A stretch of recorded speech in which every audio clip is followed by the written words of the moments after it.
she painted of a freewheeling, free-spirited young woman.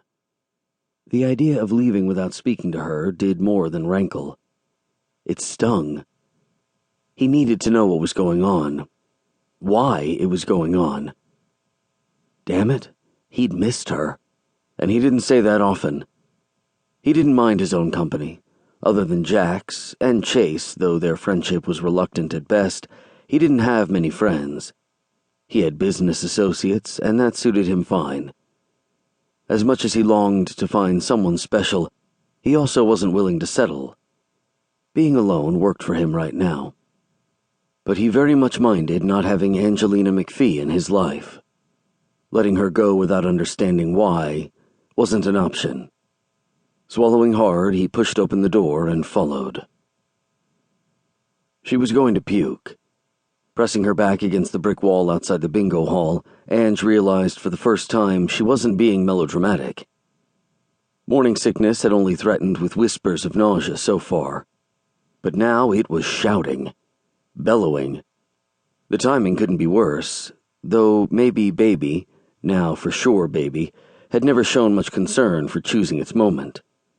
She sucked in breath after breath of the warm September air, and the additional oxygen did nothing except make her queasy stomach pitch harder. She clenched her arms around her stomach and counted backward from 20. Maybe he'd give up and go away. She'd hidden herself well in the shadows. Ange, where are you? Sterling stepped into the alley between the parish center and the elementary school, and the air seemed to faintly shimmer while he scanned the area with his piercing eyes. Eyes that finally landed on hers, where she'd stationed herself next to the garbage cans, which, in retrospect, probably hadn't been the smartest move for someone sensitive to smells. Ange? He repeated, softer now, striding forward without hesitation. Nothing made Sterling Vance falter. Except, apparently, the sight of her clutching her heaving belly. He stopped a couple inches away. Are you okay? Oh no. Oh God, here it comes. She made a startled sort of squeaking sound in warning. He didn't get it. But he did get the splash on his expensive shoes a moment later when she ralphed up that morning's wheat toast and OJ. God, I'm so sorry, she gasped, praying to die. Her stomach rolled again. Maybe Baby wasn't quite through yet. You might want to move back. He didn't move, and naturally his shoes got another splash. Instead of acting disgusted as most normal people would, he looked stupefied. While she stood there bent over and breathing erratically, he pulled a handkerchief out of his lapel pocket. An actual handkerchief, as if they'd gone back in time to a gentler, more refined age. Not one where a 22-year-old, pregnant, unmarried, uncoupled woman upchucked that morning's meal on the fancy shoes of the most upstanding man she knew. You're pregnant? The faint question mark, tacked on the end of what to her should have been a declarative statement, might have made her laugh had she not worried about dislodging last night's peanut butter cups. Even so, she didn't want to admit it aloud to Sterling of all people. Her upper-crust family sandwiched his own.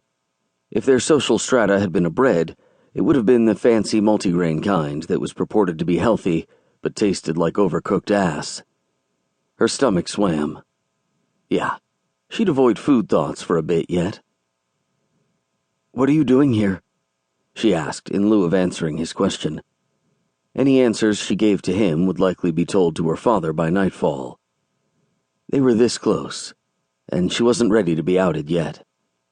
If she had to pick someone to father her out-of-wedlock baby, her parents would have handled it a lot better if Sterling were the father instead of Pete Lamont.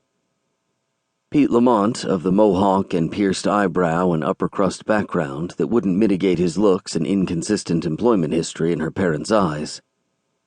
Sure, he worked as a mechanic when it suited him, but that wouldn't impress her folks. Nor would the fact that Pete wanted her to have an abortion so much that he'd been willing to send her on an all-expenses-paid trip to Europe for the summer to get the deed done. She'd taken the trip, but she hadn't taken the abortion. To her mind, he'd owed her that much since she was pretty sure he wouldn't be a reliable source for child support. She hadn't told her parents yet.